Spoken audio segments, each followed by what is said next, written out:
Gi-intensify o gihingusgan ang pagpanglimpyo sa mga portion sa Mandaue City alang sa pagpahigayon sa ASEAN Summit.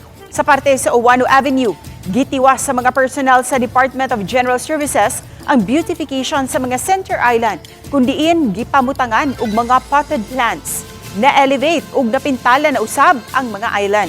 Samtang sa parte sa Bayanihan Village, natapos na ang kural nga gibutang niini agi usab og safety measures sa mga nagpuyo sa sulod. Adunay mga dagkong kaang sa mga bougainvillea usab nga gipamutang para mapanindot.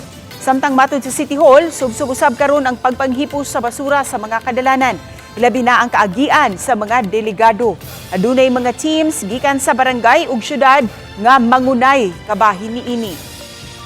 Mao gid ang order ni Mayor no na intensification sa ato ang pagpanglimpyo sa mga ruta, sa possible routes. Nagin na sa ilang mga dedicated personnel po, mga clean and green sa ilang barangay nga mo'y gitutukan sad na. And also kita sa DGS po nasa tay mga specialized team na mao gid ang ilang mandate na i-maintain gid ang pag-clean especially this week.